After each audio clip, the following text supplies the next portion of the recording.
देख रहे हैं आप और बुलेटिन की शुरुआत रायपुर से आई बड़ी खबर के साथ। सीएम भूपेश बघेल ने का सरगुजा दौरा रद्द कर दिया गया है। खराब मौसम की वजह से बताया जा रहा है कि दौरा रद्द हुआ है। सरगुजा का मेडिकल कॉलेज का वर्चुअल उद्घाटन करेंगे अब सीएम भूपेश बघेल। ये बड़ी खबर है रायपुर से।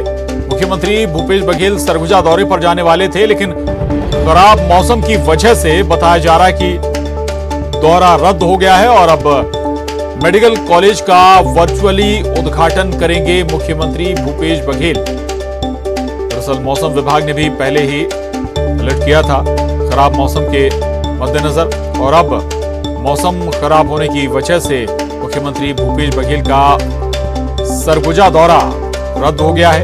ये जानकारी सामने आई है। मेडिकल कॉलेज का वहां पर मुख्यमंत्री भूपेश बघेल को उद्घाटन करना था।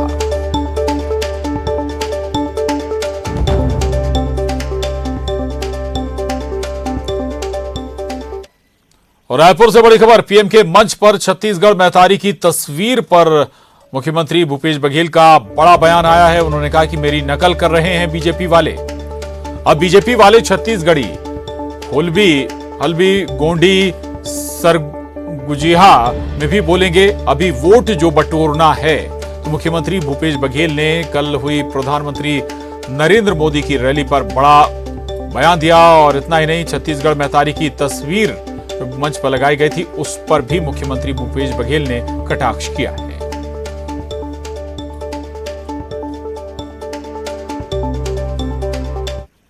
कर रहे हैं ना, पिछले साल अमित शाह जी आए थे, हरेली दिन वो साइंस कॉलेज इंडोर स्टेडियम में देखे ना, बैल की पूजा की। उसके पहले किए थे क्या 15 साल? इस समय छत्तीसगढ़ में अतारी फोटो लगा, कभी लगाए थे क्या? तो ये कभी छत्तीसगढ़ के लोगों को सम्मान की दृष्टि से देखते नहीं थे। छत्तीसगढ़ के लोगों तो नक्सली समझते थे, उस गोली मारते थे और जेल में फर्जी केस बना के ठूस देते थे। ये इनकी रणनीति रही है। तो फूट डालो, राज करो, ये ज्यादा दिन चलेगा नहीं। आज छत्तीसगढ़ विकास के रास्ते में तेजी से चल रहा है और भारतीय जनता पार्टी के लाख कोशिश रोकने की कोशिश कर रहे हैं, लेकिन छत्तीसगढ़ अब बहुत आगे बढ़ गया, रुकने वाला नहीं। अब छत्तीसगढ़ी बोलेंगे, हल्बी भी बोलेंगे, गोड़ी बोलेंगे, सरगुजिया बोलेंगे, सब बोलेंगे। वोट जो लेना है, ये लोग तो गठान में गर्मी के दिन में जाके वो गाय नहीं खोज रहे थे, वोट खोज रहे थे। तो मुख्यमंत्री भूपेश बघेल को सुन रहे थे आप। दरअसल कल प्रधानमंत्री नरेंद्र मोदी की बड़ी जनसभा राजधानी रायपुर में आयोजित हुई थी और इस रैली के दौरान मंच पर छत्तीसगढ़ में अतारी की तस्वीर भी लगाई गई थी। इसी पर मुख्यमंत्री भूपेश बघेल का ये बड़ा कटाक्ष बीजेपी पर, कहा कि वोट बटोरना है बीजेपी को, तो अभी ये छत्तीसगढ़ी, हल्बी और गोंडी, सरगुजिहा में भी बोलेंगे। और इस पर बात करने के लिए News 18 Chhattisgarh deputy news editor Abhishek Shukla हमारे साथ जुड़े हैं। हम ये माने कि जैसे जैसे चुनाव नजदीक आ रहा है, चुनाव स्थानीय प्रतीकों, स्थानीय चिन्हों या पहचानों की तरफ जाता हुआ नजर आ रहा है। जब से भूपेश सरकार बनी है तब से छत्तीसगढ़ियावाद और छत्तीसगढ़ के जो स्थानीय प्रतीक चिन्ह हैं, इन पर बात होने लगी है। चाहे यहाँ के 30 त्योहारों की बात हो, छुट्टियों की बात हो, या फिर भूपेश बघेल ने जो छत्तीसगढ़ में अतारी की तस्वीर लगाई उसकी बात हो, तो ये चीज़ें तो बहुत प्रमुखता के साथ स्थापित यहाँ पर मुख्यमंत्री भूपेश बघेल ने की है। और पिछली सरकार पर आरोप भी लगाते रहे हैं कि बाहरी लोगों की सरकार रही है, लोगों को बाहर से लाया जा रहा है, जैसे बहुत से आरोप पिछली सरकार पर लगे हैं। इसीलिए मौजूदा हालात को भांपते हुए ही ये तमाम कयास अब बीजेपी के नेता भी कर रहे हैं कि छत्तीसगढ़ी लैंग्वेज का इस्तेमाल किया जाता है, छत्तीसगढ़ी भाषा के साथ साथ छत्तीसगढ़ी जो स्मृति चिन्ह है, इन तमाम चीज़ों का इस्तेमाल किया जा रहा है। और ये एक पॉलिटिकल हिस्सा बन चुकी है। ये सिर्फ भावनात्मक या छत्तीसगढ़ की स्मृति से जुड़ी हुई चीज़ नहीं है, बल्कि एक पॉलिटिकल चीज़ भी हो गई है। तो तमाम जो राजनीतिज्ञ हैं, मौका अभी इस वक्त चुनाव का है, इन चीज़ों का इस्तेमाल भी कर रहे हैं, भरपूर इस्तेमाल कर रहे हैं, क्योंकि सभी का टारगेट इस वक्त वोट बैंक है, वोटर है। तो वोटर चाहे शहरी हो या ग्रामीण हो, उसको लुभाने के हर संभव प्रयास, हर संभव कोशिश किए जा रहे हैं। इसी के तहत छत्तीसगढ़ के जो स्मृति चिन्ह है, उनका भी इस्तेमाल अब होने लगा है। बिल्कुल बिल्कुल, ऐसे हम इस लिहाज से भी देख सकते हैं क्या, चूंकि बीजेपी अमूमन कहा जाता है कि बीजेपी विपक्षियों को अपने ट्रैक पर लाकर चुनाव मैदान में खिलाती है, लेकिन यहां छत्तीसगढ़ में उल्टा हो रहा है। जो मसले आप जिक्र भी कर रहे थे कि भाई जब से भूपेश बघेल आए हैं तब से स्थानीय चिन्हों प्रतीकों पर चर्चा होने लगी, बीजेपी भी उसी ट्रैक पर आ गई। बिल्कुल आप इस बात को कह सकते हैं कि बिल्कुल बीजेपी उसी ट्रैक पर आ गई, क्योंकि बीजेपी ने भांपा है इस बात को कि स्थानीयता का जो मुद्दा है वो बड़ी प्रमुखता के साथ वोटर के जहन में हावी है, वो उसको पसंद कर रहा है। तो राजनीति की जो जनता को पसंद आता है, जो उसको लुभाता है, ऐसी चीज़ों को बहुत प्रमुखता से भांपते हैं और बीजेपी ने भी उसे तमाम चीज़ों का अडॉप्ट कर लिया है। और हर जगह छत्तीसगढ़ियावाद की जो झलक है वो बीजेपी में भी यहाँ पर दिखाने की कोशिश हो रही है। तो जैसे पहले कहा जाता था कि हिंदुत्व या राम बीजेपी के मुद्दे हैं, वैसी छत्तीसगढ़ियावाद अब बीजेपी अपना रही है। तो छत्तीसगढ़ी कौन ज़्यादा बेहतर, इसको लेकर भी एक बहस शुरू हो गई है। बिल्कुल, लेकिन तमाम जो दूसरे मसले हैं वो कहीं पीछे ना छूट जाएं।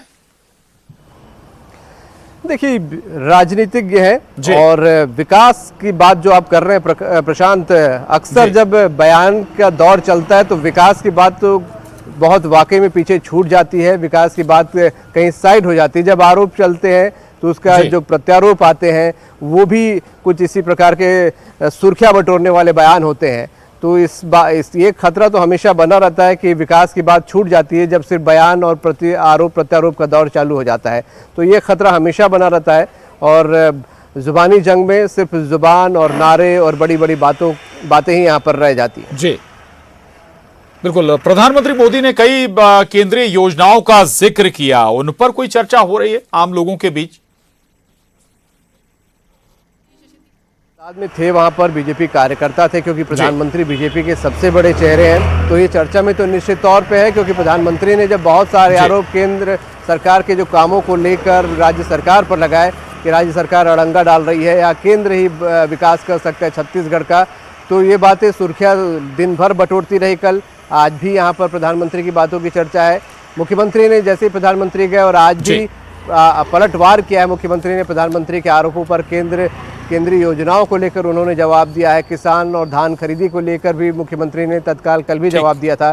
तो योजनाओं को लेकर कौन ज़्यादा विकास कर रहा है, इसको लेकर प्रधानमंत्री ने आरोप लगाए तो मुख्यमंत्री ने प्रत्यारोप लगाए, जवाब वहाँ पर दिया। तो सुर्खियाँ बटोरना लाजमी है और दोनों की बातों में ये योजनाएं हैं तो आम लोगों के बीच चर्चा भी है। ठीक है, रहेगा। और इस वक्त हमारे साथ बीजेपी नेता केदार गुप्ता जी जुड़ रहे हैं। केदार गुप्ता जी, मुख्यमंत्री भूपेश बघेल आरोप लगा रहे हैं या कह रहे हैं कि भाई अब तो आप दूसरी जो क्षेत्रीय भाषाएं हैं वो भी बोलेंगे, तमाम स्थानीय मसलों पर बात करेंगे, चूंकि वोट आपको जो चाहिए। दरअसल छत्तीसगढ़ महतारी की तस्वीर जब प्रधानमंत्री नरेंद्र मोदी के मंच पर लगाई गई थी, उस पर यह रिएक्शन सीएम का।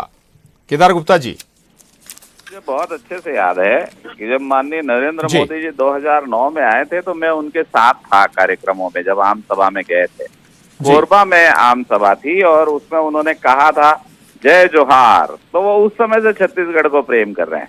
और रही बात छत्तीसगढ़िया की और छत्तीसगढ़ की, तो भाई साहब भूपेश बघेल जी से जरा पूछिए तो छत्तीसगढ़ राज्य बनाया किसने है, छत्तीसगढ़ को छत्तीसगढ़ राज्य की पहचान किसने दी है, छत्तीसगढ़ियाओं को पूरे प्रदेश में सम्मान किसने दिया है।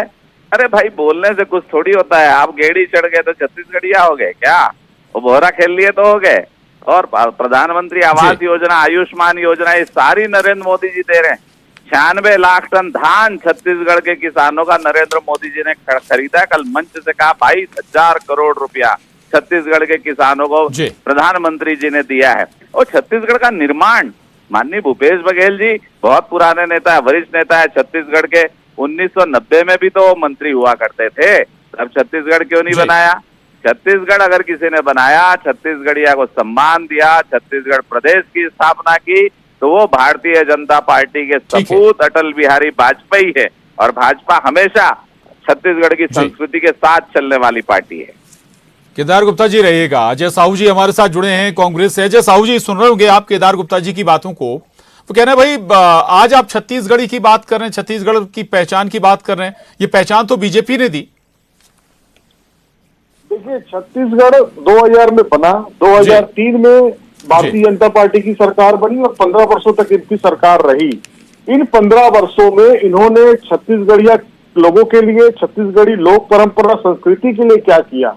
क्या कभी इन्होंने छत्तीसगढ़ी त्योहारों को लेकर के सरकार ने ब्रांडिंग करने का काम किया? भगवान राम के नाम पर राजनीति करने वाली भारतीय जनता पार्टी लोगों के घर घर जाकर चंदे तो मांगती है, लेकिन उनकी माता कौशल्या माता का जो मंदिर है रायपुर से 15 किलोमीटर दूर, 15 वर्षों में कितने बार डॉक्टर रमन सिंह गए, ये भारतीय जनता पार्टी को बताना चाहिए।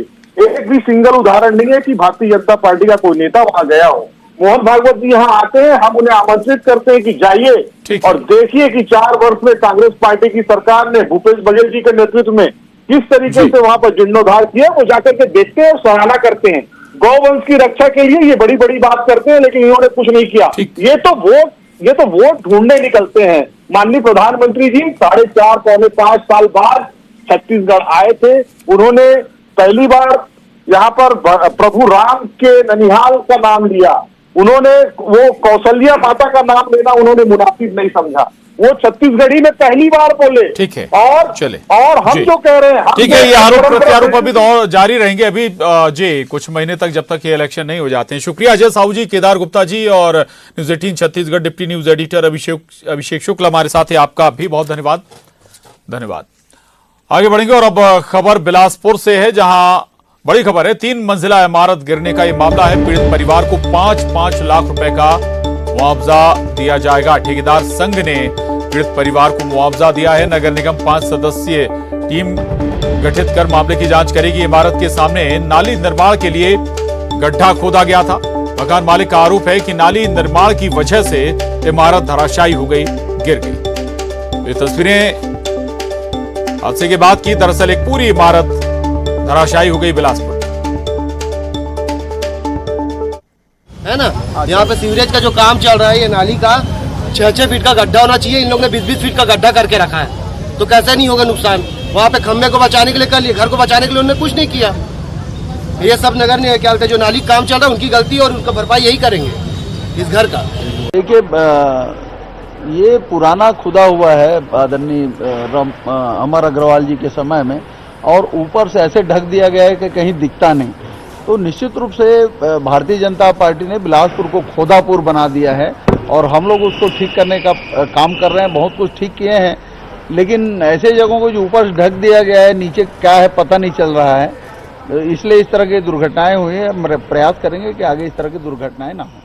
और धमतरी से बड़ी खबर है। क्रूद के गाड़ाडीही में सड़क धंस गई। प्रधानमंत्री सड़क योजना के तहत ये सड़क बनाई गई थी। लगातार बारिश के कारण बताया जा रहा है कि सड़क धंस गई है। सड़क धंसने से आवागमन प्रभावित हुआ है। ये तस्वीरें सामने आई हैं। ये प्रधानमंत्री सड़क योजना के तहत बनाई गई सड़क है, और लगातार हो रही बारिश का असर इस सड़क पर भी हुआ है। सड़क अंदर तक धंस गई है, और इसके चलते आवागमन प्रभावित हुआ है। सड़क धंसने से यहां पर ट्रैफिक यहां से प्रभावित हुआ है। ये तस्वीरें देखिए आप, कई जगह सड़क में गड्ढे बन गए।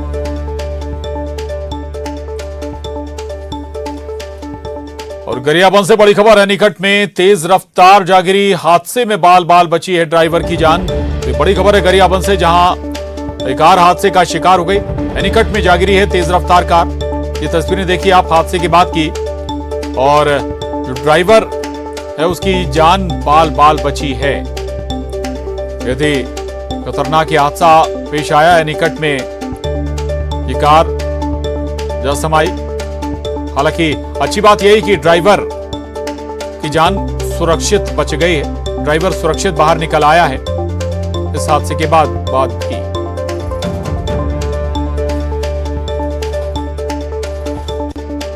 और गरियाबंद से बड़ी खबर है। टीला एनीकट में लगातार जल स्तर बढ़ रहा है। जान जोखिम में डालकर लोग एनीकट पार कर रहे हैं। हादसे के बाद सुरक्षा का कोई इंतजाम नहीं है। ग्राउंड जीरो पर यहां पर न्यूज 18 की टीम पहुंची है। ये तस्वीरें देखिए आप। ये तस्वीरें गरियाबंद के टीला एनीकट की हैं, जहां लगातार जल स्तर बढ़ता हुआ नजर आ रहा है, और लोग जान जोखिम में डालकर एनीकट पार कर रहे हैं।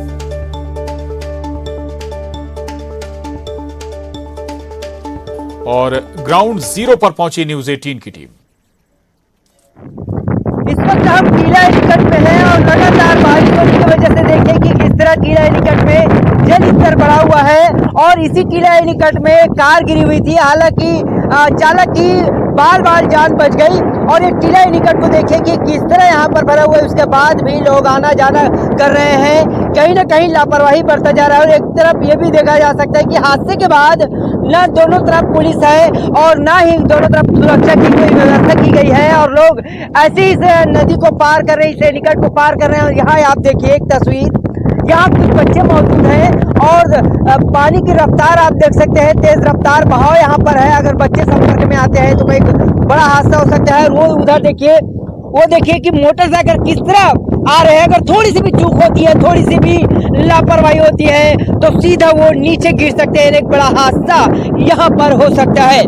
हादसे के बाद कोई व्यवस्था नहीं करना कहीं ना कहीं बड़ा सवाल खड़ा करता है। और टीला एनीकट में न रेलिंग लगा हुआ है और यही एक मुख्य मार्ग है जो एक दूसरे को जोड़ता है। यहाँ पे कुछ लोग आ रहे हैं, इन्हीं से बात करेंगे। भैया आप लोग आ रहे हैं तो डर नहीं लगा?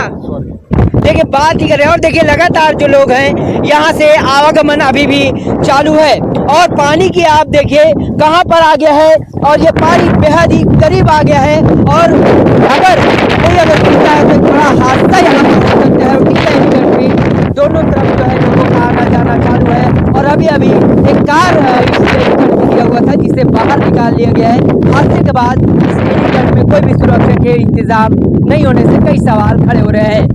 न्यूज़ 18 के लिए टीला एनीकट गरियाबंद से शेख इमरान। और अब रुक करेंगे सिटी टॉप 20 का। पीएम के मंच पर छत्तीसगढ़ में अतारी की तस्वीर पर सीएम बघेल का बयान। अभी छत्तीसगढ़ी में भी बोलेंगे।